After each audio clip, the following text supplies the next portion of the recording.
Amerika Serikat dan Iran menyepakati gencatan senjata. Negosiasi ini dibayangi proposal kedua negara yang bertentangan untuk mengakhiri perang. AS dan Iran sama-sama mengklaim penundaan serangan ini sebagai kemenangan.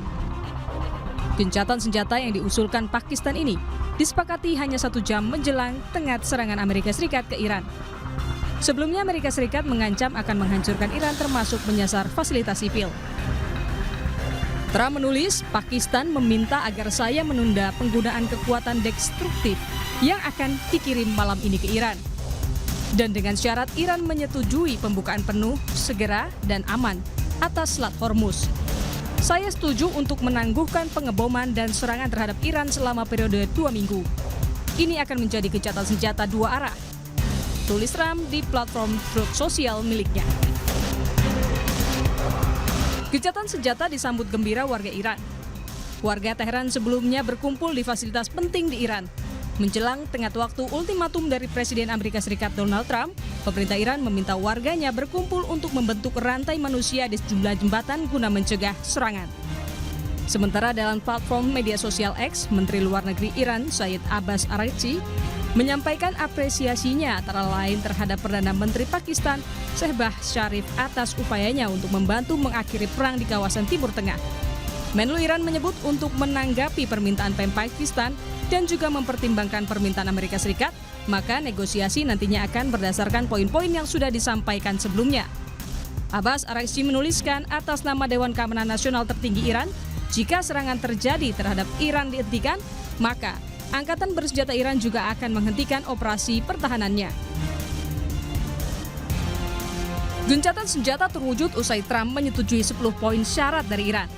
Kami kutip dari akun media sosial Kedutaan Iran untuk Indonesia, dari 10 poin itu diantaranya komitmen prinsipil Amerika Serikat untuk tidak melakukan agresi, kelanjutan kontrol Iran atas Selat Hormuz, pembayaran kompensasi kepada Iran, penarikan pasukan tempur Amerika Serikat dari kawasan, hingga penghentian perang di semua front termasuk terhadap perlawanan Islam di Lebanon.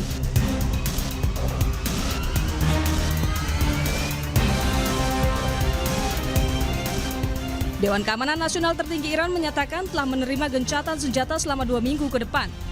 Iran akan bernegosiasi dengan Amerika Serikat di Islamabad, Pakistan pada Jumat 10 April 2026. Hal itu diungkapkan Perdana Menteri Pakistan, Shehbaz Sharif dalam akun X. Shehbaz Sharif menuliskan dengan kerendahan hati yang terbesar, saya dengan senang hati mengumumkan bahwa Republik Islam Iran dan Amerika Serikat bersama dengan sekutu mereka telah menyetujui gencatan senjata termasuk di Lebanon, efektif, segera, dan mengundang delegasi mereka ke Islamabad pada hari Jumat 10 April 2026 untuk bernegosiasi lebih lanjut untuk kesepakatan konklusif menyelesaikan semua perselisihan. Kami sangat berharap pembicaraan di Islamabad berhasil mencapai perdamaian yang berkelanjutan. Namun belakangan, Israel masih enggan menyudahi peperangan dengan sekutu Iran, Hizbullah. Hal ini menjadi ujian bagi gencatan senjata pertama selama 2 pekan yang telah disepakati Iran dan Amerika.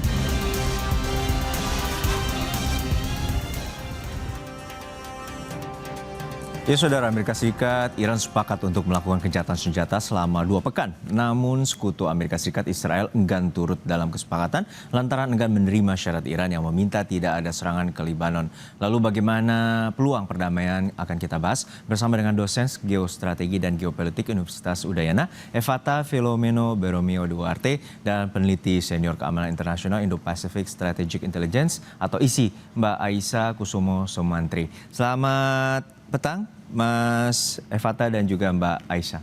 Semoga sehat-sehat selalu. Selamat petang, Mas. Ya, saya ke Mbak Aisyah. Mbak Aisyah, ini kita melihat bahwa perang 40 hari akhirnya menemui kesepakatan untuk gencatan senjata. Apakah Anda melihat bahwa Amerika Serikat tunduk terhadap 10 poin kesepakatan? Nah, kita harus lihat di sini kondisi yang ada sekarang. Amerika Serikat jelas ini sebenarnya terpojok secara strategis, tetapi menang secara taktikal. Yang kita lihat sebenarnya Trump ini melakukan sebuah strategi yang dinamakan dengan coercive diplomacy, di mana sebenarnya selain kemudian mencoba untuk menyeret Iran kembali ke meja perundingan, Trump ini juga mencoba mencoba untuk menekan Iran secara militer, karena memang Amerika Serikat sadar betul di situ adalah kekuatan dari Amerika Serikat ya, dengan kekuatan battle proven, angkatan laut yang sudah teruji, dan kemudian angkatan udara yang terbesar di dunia. Nah, saya rasa di sini kita bisa lihat bahwa memang dari kemarin ini Amerika Serikat juga kan sudah terdesak dari sisi dalam negeri ya, baik itu dari segi ekonomi maupun dari segi politik. Di mana secara ekonomi ini kan Amerika Serikat mengalami kenaikan BBM dan kemudian berbagai macam bahan pangan dan bahan dasar ya. Dan kemudian juga ada suara oposisi dari Senat, dari Kongres, dan bahkan itu dari masyarakatnya sendiri. Nah, di sini adalah game of endurance. Jadi siapa yang menahan beban perang yang semakin berat, inilah yang pemenangnya gitu. Dan kita lihat sebenarnya di sini keduanya memiliki keunggulan masing-masing. Tetapi memang di awal Iran ini memang agak reluctant untuk melakukan ceasefire karena merasa bahwa ketika mereka menekan perang ini lebih jauh, maka leverage mereka akan semakin bagus. Nah, ada satu titik balik intervening variable yang kita ketahui ya terjadi selama 2 hari terakhir. Ya, itu pertama adalah terbunuhnya salah satu petinggi IRGC di bagian intelijen, yaitu Kademi ya. Lalu yang kedua itu adalah pemimpin divisi 840 dari Iran yang kemudian mengepalai bagian dari perang non konvensional di Iran, yang mana itu adalah perang yang tadi ya meliputi berbagai macam faktor-faktor militer, dan ini menjadi salah satu pukulan besar. Nah, lalu yang kedua faktornya itu adalah pengeboman fasilitas petrochemical itu ya, yang merupakan 85% itu total produktif dari petrochemical Iran di sana. Dan saya rasa sebenarnya itu merupakan salah satu bentuk ya pukulan ekonomi besar yang dihadapi oleh Iran dan mempengaruhi kemampuan masyarakat Iran untuk berfungsi sebagai masyarakat modern di masa kini gitu. Jadi itu akan sangat mempengaruhi tadi daya tahan dari masyarakat Iran. Ya, apakah Mas Sevata juga memiliki pandangan yang sama? Karena pada dasarnya Iran juga ada kesepakatan yang harus ditandatangani terkait gencatan senjata, termasuk tidak ada pengayaan nuklir dan juga pembatasan terhadap kekuatan pertahanannya, dan juga termasuk membuka Selat Hormuz yang saat ini selama ini menjadi kuncian dari Iran. Baik, keberhasilan dari gencatan senjata ini memang itu tidak lepas karena kepiawaian dan juga intelijen Pakistan yang selama ini mendorong agar Amerika tidak melakukan satu kesalahan apapun. Karena kita bisa melihat bahwa posisi Amerika kali ini memang sangat berang dan juga geram ya. Dia meskipun kita mengatakan bahwa Amerika berada pada posisi yang cukup lemah, tetapi Amerika memiliki opsi yang begitu sangat banyak. Nah, inilah yang kemarin ya sudah dicoba semaksimal mungkin oleh Pakistan dan diterima oleh Amerika dengan sangat baik. Jadi ini tetap masih dalam posisi gencatan senjata karena 10 poin yang ditawarkan, salah satunya adalah bagaimana nanti ke depannya pengayaan nuklir ini dibebaskan ya, terus juga ada penarikan pasukan dari wilayah regional negara GCC ya, terus juga ada pengakuan hak ya daripada Iran, dan juga ada penghentian total terhadap agresi. Tetapi pada konteks kali ini kita harus terbuka bahwa Israel kan tidak diajak bicara. Yang memiliki kepentingan utama untuk menjaga perwilayahan ya dan juga masalah eksistensial menurut mereka itu tidak diajak. Maka ini masih prematur menurut saya. Ini hanya berupa tactical pause saja. Ya memang Amerika dalam hal ini mencoba semaksimal mungkin untuk menghold, dan Amerika nanti akan memberitahu kepada Israel kalau memang nanti ada terjadi kesepakatan. Tetapi kesepakatan ini paling hanya ada 5 poin saja, tidak mungkin 10 poin atau 15 poin dari Amerika Serikat itu juga yang nanti akan disepakati. Saya melihatnya demikian sementara. Ya, ini menarik juga Mbak Aisha bahwa sebelumnya juga ada presiden bahwa Amerika Serikat selalu gagalkan perundingan yang sudah terjadi sejak 2025 dan juga kemarin 28 Februari pada saat Oman melakukan negosiasi antara Amerika Serikat dengan Iran. Dan ini ada sekutunya yaitu Israel yang tampaknya masih tidak setuju dengan terutama proksi dari Iran yaitu Lebanon. Menurut Anda apakah Amerika Serikat kali ini akan menepati kesepakatan gencatan senjata selama 2 pekan? Pertama begini, kita harus melihat bahwa memang ada pola dari ucapan-ucapan yang kemudian dinyatakan oleh Presiden Trump ya, bahwa setiap kali harga minyak ini naik dan kemudian harga saham ini turun, maka Presiden Donald Trump akan mengutarakan suatu pernyataan yang membuat ya tren yang berkebalikan, yaitu harga minyaknya turun lalu kemudian harga sahamnya naik. Nah, ini kan sebenarnya tren yang sebenarnya tidak biasa di dalam keadaan perang. Dan kita sebenarnya saat ini merupakan kita masih menebak-nebak nih, di mana sebenarnya tujuan dari Trump ke depannya. Karena pada dasarnya eh, gencatan senjata ini sebenarnya disetujui oleh kedua belah pihak karena yang pertama Amerika Serikat sekarang memiliki strategic exhaustion ya. Jadi dia membutuhkan waktu sebenarnya untuk bisa menurunkan harga minyak dan kemudian juga harga-harga serta ya barang-barang lain seperti misalnya nitrogen based fertilizer, lalu kemudian juga kita bicara tentang helium sebagai salah satu material untuk memproduksi misalnya semikonduktor gitu untuk bisa menjaga kestabilan ekonomi dunia. Sementara itu saya rasa karena tadi Iran mengalami tactical defeat yang cukup besar di 2 hari terakhir ini, yang dilakukan oleh Iran adalah sebenarnya mengambil space untuk bisa melakukan rearrangement ya di dalam negaranya untuk bisa mengatur kembali strategi dan kemudian replenishing kekuatan militernya. Nah, kita kira di sini benar sepertinya kata Mas Evata tadi bahwa Israel ini sebenarnya tidak diajak berkonsultasi oleh Amerika Serikat karena di sini Amerika Serikat khususnya Donald Trump mereka berusaha untuk mencari exit ramp untuk keluar dari peperangan ini. Tetapi kan mereka mencari cara yang paling tidak memalukan untuk Amerika Serikat sehingga kemudian narasi-narasi yang dibalut itu di dalam negeri Amerika Serikat sendiri mereka kemudian menyatakan bahwa mereka ini menang sebenarnya di dalam peperangan ini. Ya, tetapi kan balik lagi ya, yang namanya perang itu kita tidak hanya bicara tentang kemenangan taktikal saja, tetapi kita harus melihat apakah political goal yang di awal ini bisa terpenuhi atau tidak. Nah, termasuk misalnya dari Pakistan ya, kita lihat sebenarnya ini ada upaya yang sebenarnya patut diapresiasi dan sangat piawai dari Pakistan. Tetapi ini kita juga harus waspada, apakah di masa depan nanti akan ada sabotase-sabotase yang dilakukan oleh Israel, atau bahkan worst case scenario itu adalah kemudian mundurnya Amerika Serikat karena tadi ya pengaruh dan tekanan diplomatik dari Israel. Saya rasa di sini ada 3 skenario utama yang mau saya tawarkan sebenarnya. Yang pertama itu adalah ini best case skenario ketika perangnya memang berakhir di April ini ya dengan pembicaraan both America and Iran fold dan kemudian setuju terhadap perundingan, dan di sini yang paling penting adalah faktor trust dari Iran terhadap Amerika Serikat karena ada trauma yang kemudian muncul dari Iran ya setelah Amerika Serikat ini beberapa kali mundur dari perundingan dan malah menyerang. Nah, lalu kemudian yang kedua adalah di bulan Juli nanti karena perang di Timur Tengah khususnya di Gulf State itu selalu berakhir di musim summer karena panas, dan kemudian di sini kita harus mempertimbangkan juga willingness to fight dari tentaranya dan capability dari tentara Amerika Serikat. Nah, lalu yang ketiga ini di bulan November ini adalah skenario Pemilu perang sela paling ya? lama ya. Betul, ketika ada pemilu sela di mana kemudian kita tahu bahwa Republikan sekarang polling rate approval rate ini sangat jatuh dan itu bisa sebenarnya menghilangkan political will Amerika Serikat untuk bertempur. Jadi saya rasa kita harus menyiapkan kemungkinan 3 skenario itu meskipun lagi-lagi yang paling best skenario itu adalah di bulan April. Iya, menarik ini Mas Evata bahwa Israel tidak diajak berunding, tidak diajak konsultasi, dan kemudian juga ada keengganan dari Israel untuk memenuhi kesepakatan yang telah dibuat dari Amerika Serikat dengan Israel. Lalu apakah bila ada upaya sabotase Israel menyerang Hizbullah, apakah otomatis kesepakatan gencatan senjata ini gugur? Akan kita bahas usai jeda hanya di Kompas Petang. Ya, Anda masih menyaksikan Kompas Petang terkait dengan pembahasan bagaimana dengan gencatan senjata antara Amerika Serikat dengan Iran dan apakah Israel ada upaya untuk mensabotase atas gencatan senjata ini. Kita akan membahasnya bersama Mas Evata Filomeno dari Universitas Udayana dan juga Mbak Aisyah Kusuma Somantri dari Peneliti Keamanan Internasional ISI. Kembali ke Mas Evata. Mas Evata, tadi Anda menyatakan bahwa Israel tidak diajak konsultasi, tidak diajak berunding bersama Amerika Serikat dan Iran. Lalu apakah bila nanti Israel menyerang Hizbullah, otomatis apakah kesepakatan gencatan senjata ini gugur?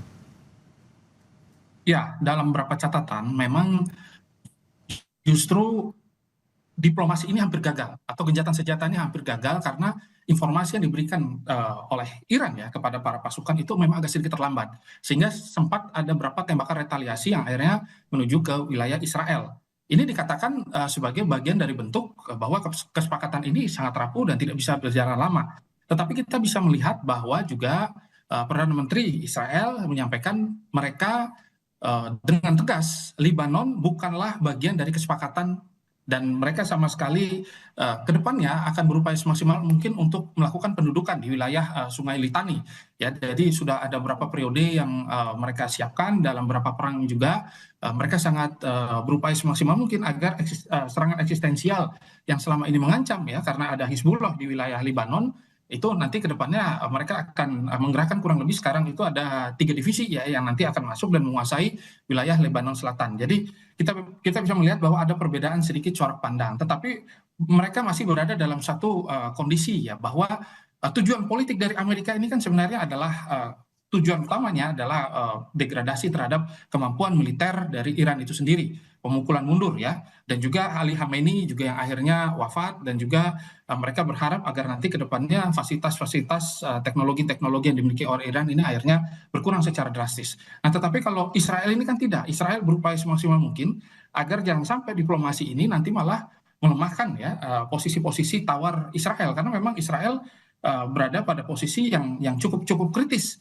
Kenapa? Karena kalau kita lihat petanya ini kan proksinya ada 3 gitu, ya milisi Irak ya itu juga melakukan serangan. Houthi juga sama, sesekali waktu mereka juga menembakkan berapa rudal-rudal ya. Terus juga dari Lebanon dengan berapa serangan, dan juga ada berapa titik-titik yang akhirnya hancur ya, dan juga itu merupakan fasilitas-fasilitas infrastruktur dari masyarakat sipil. Ini yang akhirnya membuat Israel ketika memegang terlalu banyak battlefront, mereka terpaksa harus mengambil satu sikap bahwa Lebanon tidak termasuk, dan posisi serta seluruh serangan yang mereka lakukan dianggap ini menjadi satu poin penting untuk nanti melakukan pendudukan secara total ya di wilayah selatan saja gitu, nanti sebagai buffer zone lah gitu. Kalau itu menurut pandangan Israel. Kalau Amerika tentu memiliki pandangan yang berbeda, tetapi nanti kemungkinan kedepannya Amerika bisa saja exit dan mereka akan mensupport senjata saja kepada Israel. Dan nanti kita akan lihat nih posisi negara-negara teluk. Nah, disinilah baru peranan Dewan Keamanan PBB ya, Sekretaris PBB Antonio Guterres juga sudah menyampaikan bahwa kesepakatannya harus dipatuhi secara total, sehingga akhirnya nanti ke depannya ada mosi-mosi perdamaian dan ada upaya untuk mempermanenkan ya hal-hal yang cukup baik ini. Ya, demikian kalau saya lihat. Ya, Mbak Eva, ini tentu situasinya sangat kompleks. Lalu untuk saat ini apakah agar tercipta perdamaian, Israel perlu dilibatkan dalam negosiasi di Islamabad, Pakistan hari Jumat nanti? Ya, tentu karena banyak pihak yang menyampaikan, tapi saya juga memiliki teori yang sama bahwa Israel dan juga Amerika ini satu kompartemen ya. Meskipun banyak yang menyampaikan tujuan politik mereka berbeda, tetapi praktek serangan baik diplomasi dan juga serangan militer mereka memang mereka bagi tugasnya gitu. Sehingga bisa kita katakan mereka mengeroyok Iran secara habis-habisan. Nah, maka nanti ke depannya yang bisa menghentikan Israel itu ya hanya Amerika Serikat. Sehingga Amerika Serikat lah yang diajak bicara, dan nanti starter ya siapa yang nanti akan dikirim, menurut isu nanti wakil presiden dari Amerika Serikat lebih ingin diajak bicara oleh Iran ya, ketimbang yang lain. Inilah posisi peranan intelijen dari Pakistan. Intelijen Pakistan itu sudah memperingatkan Amerika Serikat, tolong tahan Israel, jangan bunuh Aragachi, jangan bunuh kepala parlemen mereka, karena dua tokoh tersebut ditarget.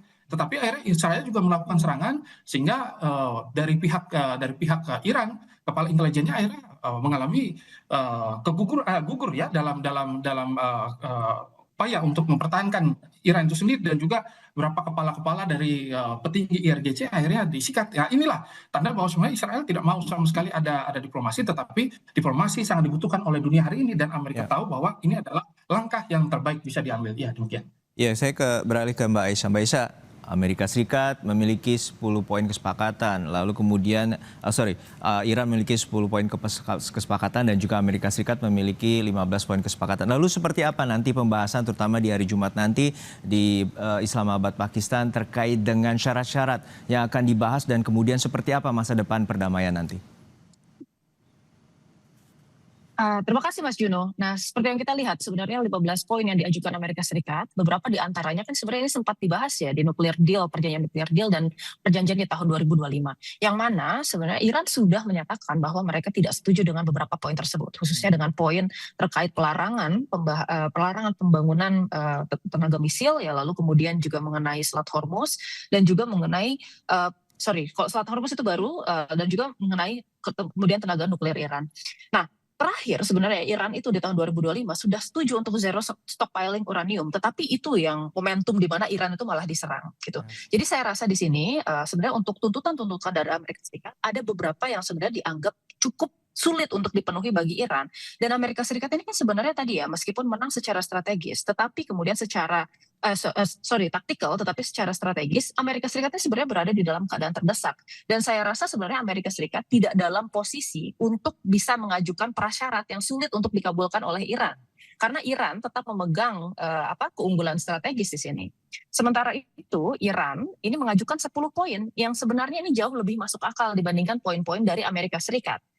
beberapa poin diantaranya saya rasa ini masih bisa dinegosiasikan, terutama terkait Selat Hormuz misalnya. Itu kan menjadi salah satu poin utama ya.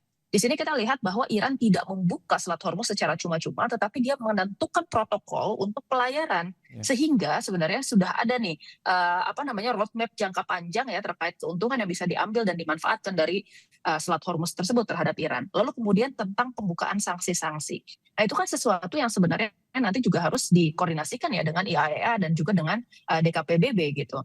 Jadi kita lihat di sini sebenarnya Iran berusaha untuk maximizing strategic value, tetapi dengan tetap kemudian mempertahankan ya terma-terma yang mungkin bisa diterima oleh Amerika Serikat. Meskipun saya yakin di beberapa poin itu pasti akan dinegosiasikan kembali dan tidak mungkin kemudian diterima seluruhnya oleh Amerika Serikat.